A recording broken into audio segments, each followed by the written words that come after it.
Hello, my fellow comic book collectors. It's Alan, the Comic Collector Geek, and normally I would be doing an unboxing today.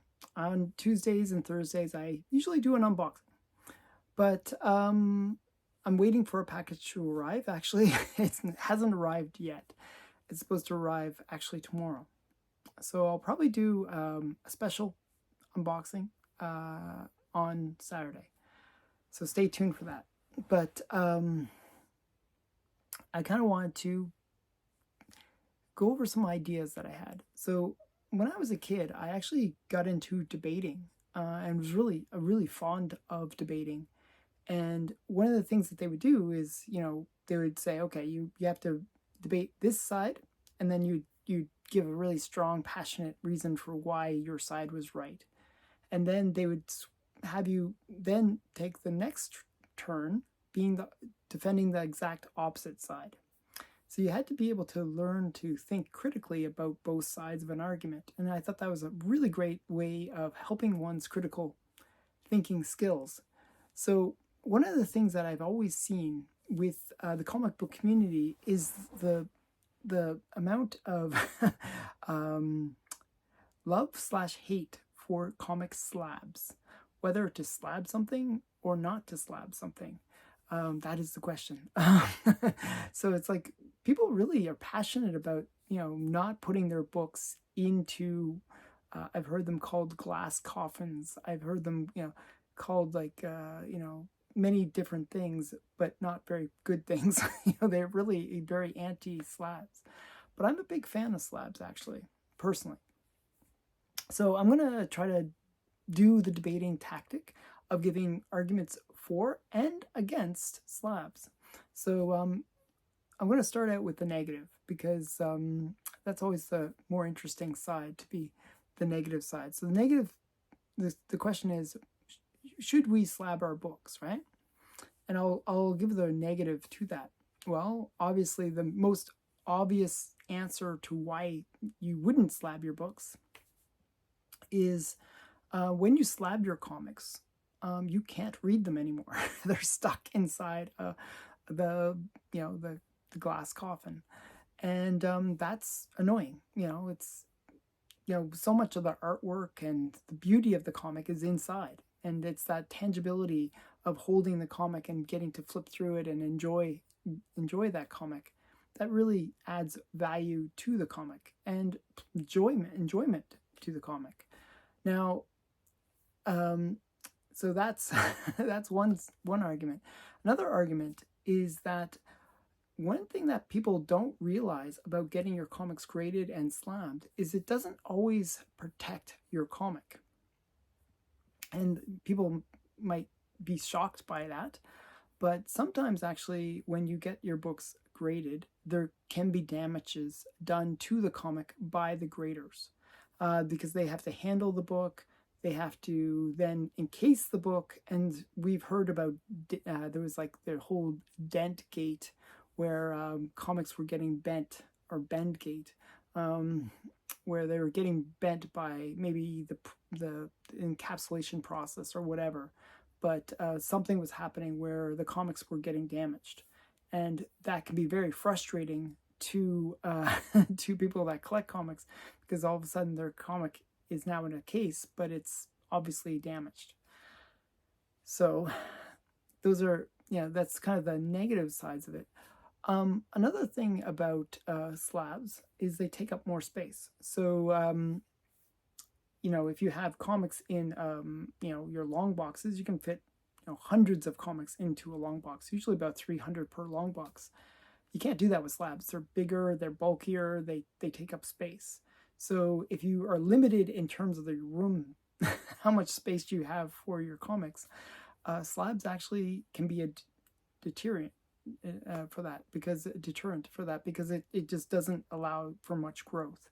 It's not time consuming, it's space consuming to have it in a slab. So those are three strong arguments, I think reasonably strong arguments, for why you wouldn't want to get your books graded. Now, on the other side, so this is strong arguments for why you would want to get your books slabbed. So first, it does protect your comics. So generally, a couple things happen when they encapsulate your books. And as I said in the previous three, there are risks to getting your books encapsulated, but there's risks of just opening up and reading your comics. So you got to kind of balance those out.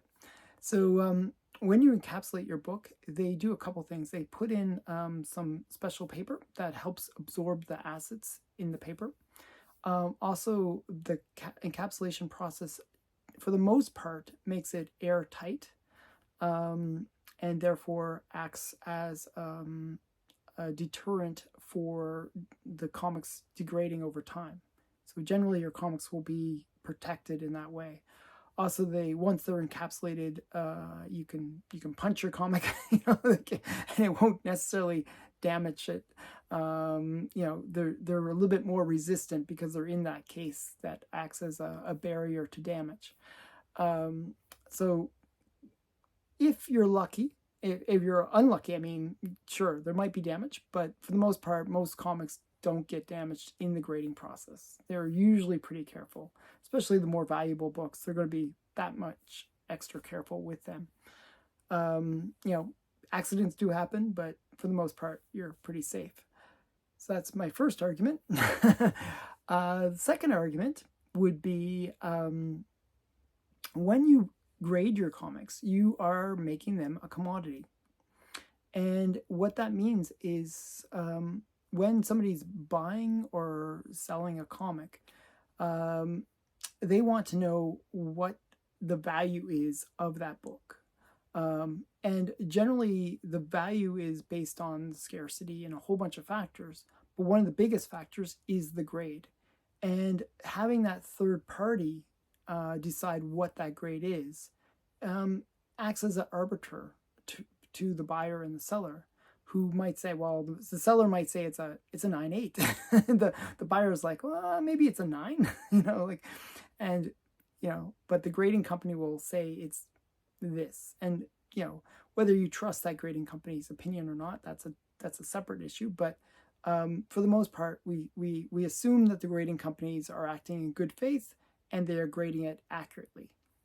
So they kind of act as a arbiter to those two sides and say, hey, this is a 9.6, and therefore you can look it up on the past sales history, and you can see this is what a 9.6 goes for.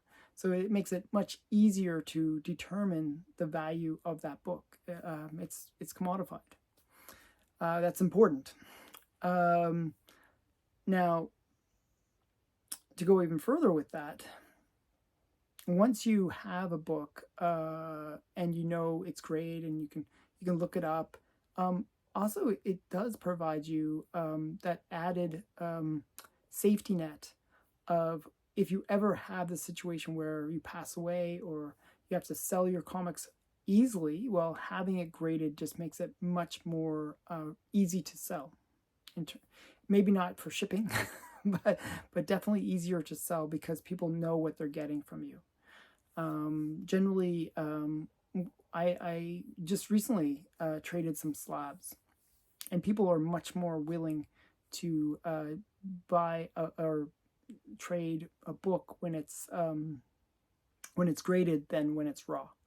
There's just that extra level of security, especially because there could be restoration, there could be pieces missing, there could be a whole bunch of issues with that book, and having it graded kind of makes it a little bit of a known commodity.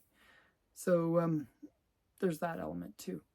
Now the third thing, which is actually one of the more important elements why I like grading comics, is I do like the presentation of the comic in the slab. And I mean that in multiple ways. So you can see behind me, there's a whole bunch of graded comics.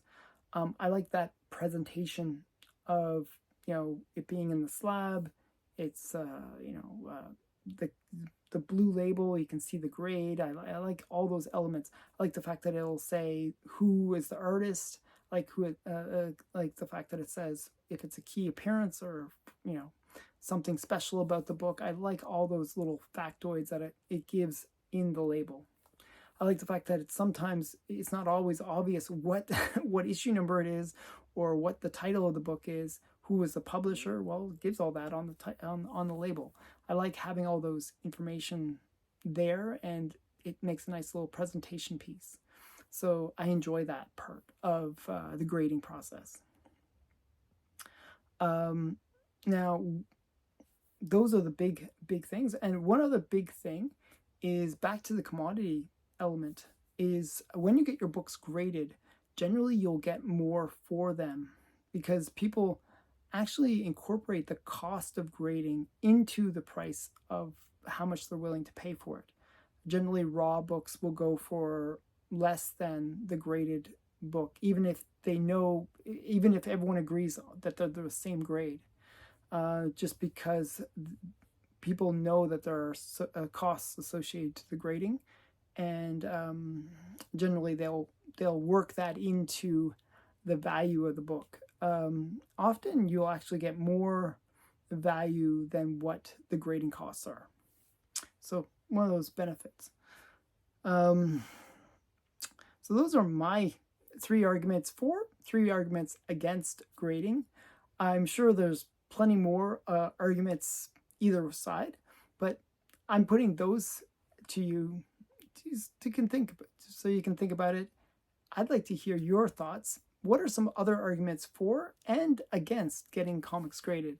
Put it in the comments below and let's have a debate about it. So I was sort of debating myself. It was interesting. So again, I hope you enjoyed this video. Bye for now.